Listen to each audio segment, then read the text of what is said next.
Monsoon का season चल रहा है लेकिन फिर भी फीलिंग गर्मी जैसी आ रही है। ऐसा क्यों हो रहा है? और मध्य प्रदेश जो एक कृषि प्रधान राज्य है, जिसके लिए वर्षा सिर्फ और सिर्फ एक सीजन नहीं है, एक बहुत ज़रूरी है। आप कह लीजिए, जिस तरीके से जीवन जीने के लिए ऑक्सीजन जरूरी है, उसी तरीके से मध्य प्रदेश की कृषि के लिए, मध्य प्रदेश की अर्थव्यवस्था के लिए, मध्य प्रदेश के जनजीवन के लिए बारिश बहुत इंपॉर्टेंट है। लेकिन ऐसा क्या हुआ है कि मध्य प्रदेश में बारिश नहीं हो रही? और नहीं हो रही है ये तो एक ठीक है, इसको समझ सकते हैं कि सूखा कह सकते हैं। लेकिन एक ऐसी पहेली हमको देखने को मिल रही है कि पूर्वी जो मध्य प्रदेश है इसमें बारिश नहीं हो रही है, पश्चिमी मध्य प्रदेश में बारिश हो रही है। अक्सर ऐसा होता था कि पूर्वी मध्य प्रदेश में बारिश ज़्यादा होती थी, पश्चिमी में कम होती थी। ये बहुत सारे सवाल हैं, इन सभी सवालों के जवाबों के समाधान को तलाशने की कोशिश करेंगे। मेरा नाम है गौरव शर्मा, आपसे बहुत इंपॉर्टेंट टॉपिक को डिस्कस करते हैं। चलिए शुरू करते हैं आज की कहानी को समझने की। आज की कहानी है मध्य प्रदेश में वर्षा का संकट।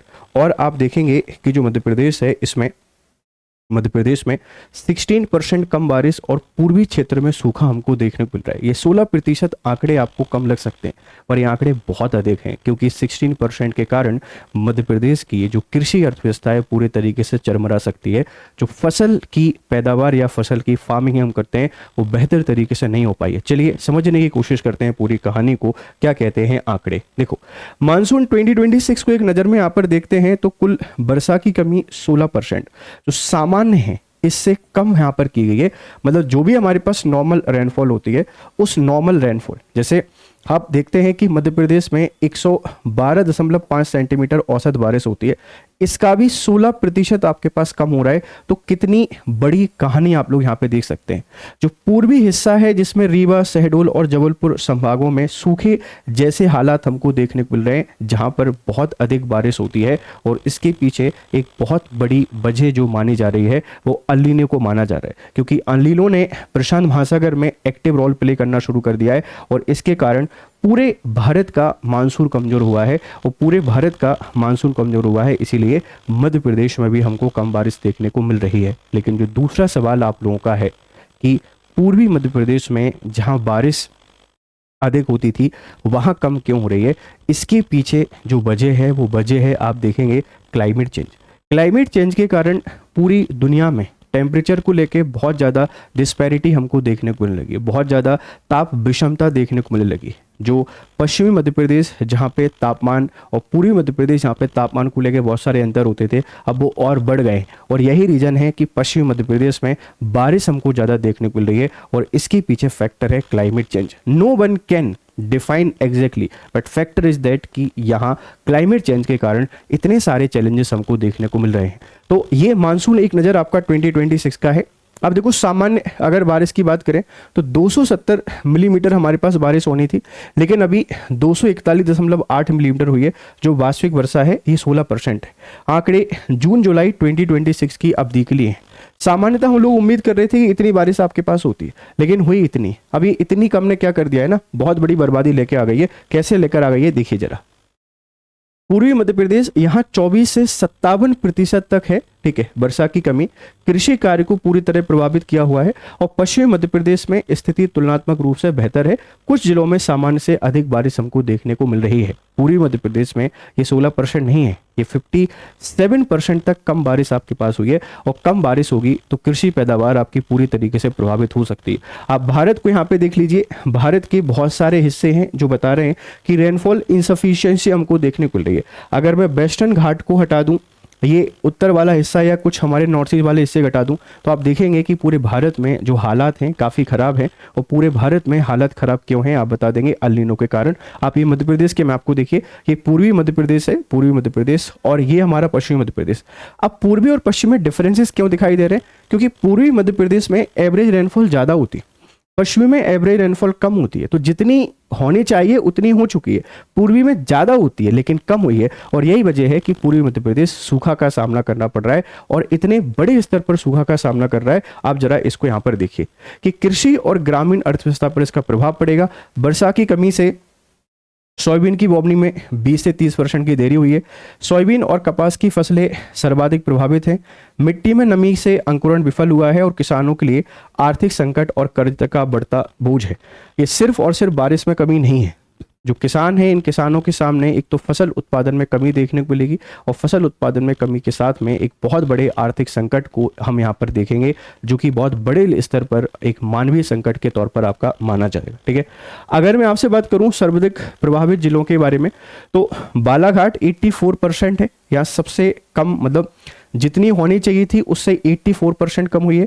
मंडला में 80% और टीकमगढ़ में 76%, दमोह में 69%। गंभीर सूखा है, कृषि संकट है, जल अभाव है और सिंचाई बाधित हुई है। देखो बालाघाट जो लगभग 162.5 सेंटीमीटर बारिश होती है पूरे मध्य प्रदेश में, मैक्सिमम रेनफॉल अगर किसी जिले में होती है तो बालाघाट में ही होती है, तो ये अभी सबसे ज़्यादा सूखे को सामना कर रहा है।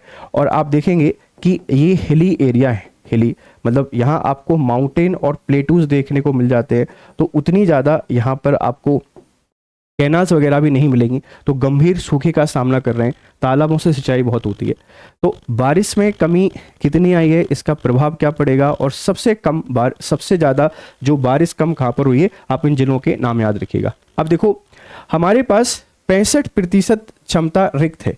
35 बड़े बांधों में जल स्तर पिछले साल की तुलना में 15% कम है। रिक्त क्षमता इतना है और वर्तमान भराव सिर्फ 35% हुआ है, मतलब जो पानी फुल होना चाहिए था वो तो हो ही नहीं पा रहा है। पिछले साल जितना हुआ था उससे भी 15% कम पानी स्टोर हुआ है। अब पानी कम स्टोर हुआ है तो बच्ची सीधी सी बात है क्या होगा, आप समझिए इस बात को, कि आगे जाके जो हमारी रबी की क्रॉप है उसमें भी दिक्कत आएगी, ड्रिंकिंग वाटर में दिक्कत आएगा। पूरे मध्य प्रदेश में बड़े स्तर पर आपको आर्थिक संकट देखने को मिल जाएगा। वर्षा की कमी के प्रमुख कारण क्या है, देखो पहला है एल नीनो। एल नीनो क्या है, पैसिफिक ओशन जो है पेरू, इस पेरू के आसपास जब हॉट वेदर क्रिएट हो जाता है तो मानसूनी विंड यहाँ पर जाती हैं, बारिश कराना शुरू कर देती हैं, और जब तक यहाँ कोल्ड वेदर नहीं होता है तब तक इंडिया नहीं आती, मतलब लेट आ जाता है। ग्लोबल वार्मिंग, तापमान बढ़ने से वर्षा का पैटर्न अनिश्चित हो गया है, इस बात को ध्यान रखना। और वनों की कटाई, पर्यावरणीय असंतुलन से स्थानीय वर्षा चक्र भी बाधित हुआ है। हम जो वनों की कटाई कर रहे हैं ना मजे के लिए, संसाधनों के लिए, कोई दिक्कत नहीं है, इसके कारण कल बारिश के लिए तरस जाएंगे, इस बात को हमको ध्यान रखना है। तो सरकार को भी ध्यान रखना पड़ेगा कि भाई वनों की कटाई को थोड़ा सा रोक दीजिए, क्योंकि बहुत डिस्टर्ब कर रहा है ये रेनफॉल को। अब देखो किसानों के लिए कृषि रणनीति क्या हो सकती है। वैकल्पिक फसलें जैसे कम पानी वाली फसलें, मक्का, बाजरा और मूंग को चुनें। सिंचाई प्रबंधन के लिए ड्रिप और स्प्रिंकल सिंचाई का अधिकतम प्रयोग करें। नमी संरक्षण, मल्चिंग तकनीक का उपयोग कर मिट्टी की नमी को बचाए रखें। किसानों को अब समझना पड़ेगा कि क्लाइमेट हमारे लिए नहीं बदलेगा, हमें क्लाइमेट के लिए बदलना पड़ेगा। सबसे पहले जो भी हमारे पास सब्स्टिट्यूट क्रॉप्स हो सकते हैं उनको एक्सेप्ट करें, और इरिगेशन के लिए हमेशा हमने ड्रिप और स्प्रिंकल सिंचाई पे, स्प्रिंकल नहीं आप ड्रिप पे काम कीजिए। हालांकि थोड़ा महंगा है लेकिन फिर भी बहुत बड़े स्तर पर पानी को सेव करेगा। साथ में हमको जो नमी संरक्षण है, इस नमी संरक्षण पर भी काम करना पड़ेगा, इससे बेहतर चीज़ें आपकी हो सकती हैं। आर्थिक प्रभाव का पूर्वानुमान की बात करें तो उत्पादन जो घाटा है ये 15 से 20% होगा। धान पे इम्पैक्ट पड़ेगा, ठीक है, सोयाबीन, मक्का, कपास पर सबसे ज़्यादा इम्पैक्ट पड़ेगा, और कम उत्पादन से ग्रामीण आय में गिरावट और खाद्य कीमतों में वृद्धि की संभावना है। एक तो आय में कमी होगी, खाद्य कीमतें बढ़ेंगी, किसानों पे कर्जा बढ़ेगा, किसान सुसाइड करेंगे, हर तरफ हमको संकट ही संकट दिखाई देता है। इसका समाधान क्या है, सरकार को त्वरित सूखे का आकलन करके किसानों के लिए राहत और मुआवजा प्रोवाइड कराना चाहिए। जो भी लोन है उनको इंटरेस्ट फ्री करना चाहिए। साहूकार सूदखोरों से बचाने के लिए उनको 1 साल का कंसेशन दिलाया जाना चाहिए। इसी तरीके से बच सकते हैं, नहीं तो किसानों की बहुत ही हालत ख़राब हमको देखने को मिल सकती है और एक बहुत गंभीर संकट मध्य प्रदेश में देखने को मिलेगा। तो आई होप आप समझ गए होंगे कि क्या वजह है मध्य प्रदेश में बारिश नहीं हो रही है और कैसे ये हमको हैम्पर कर रहा है, कैसे हमको इम्पैक्ट कर रहा है। आप अगर MPPSC की तैयारी कर रहे हैं तो आपकी तैयारी के लिए हमारे पास बहुत ही शानदार कोर्सेज हैं। आप इन कोर्सेज को जानते हैं। बेसिकली जो है आरंभ है हमारा फाउंडेशन बैच 22 जुलाई से शुरू हो रहा है। अभ्युदय जो हमारा बैच है इसकी शुरुआत आपको देखने को मिल रही है बेटा कब से, 25 जो जुलाई है इससे। सृजन 7.0 इंग्लिश मीडियम का प्रोग्राम है और निश्चय हमारा एक 3 ईयर फाउंडेशन प्रोग्राम है। आप किसी भी प्रोग्राम में एनरोल कर सकते हैं। जैसे मान लो आपको आरंभ चाहिए तो वाई नाउ पे जाइए और वाई नाउ पे जाने के बाद आप यहाँ जाके फीचर देख लीजिए। ये 100 डिटेल्स आपको दिखाई दे जाएंगी, हमारे कोर्सेज हैं। और यहाँ जाके जब आप बाय नाउ पे क्लिक करोगे है ना, बाय नाउ पे, तो यहाँ जाके आपने GRS लाइव कोड को अप्लाई कर देना है और GRS लाइव कोड को अप्लाई करने से आप डिस्काउंटेड प्राइस में इन कोर्स में एनरोल कर पाएंगे और बेहतर तरीके से पढ़ाई कर पाएंगे। ठीक है ना। तो thank you very much for discussion. Have a nice time, good day. आपके फीडबैक हमको जरूर दें। Bye bye.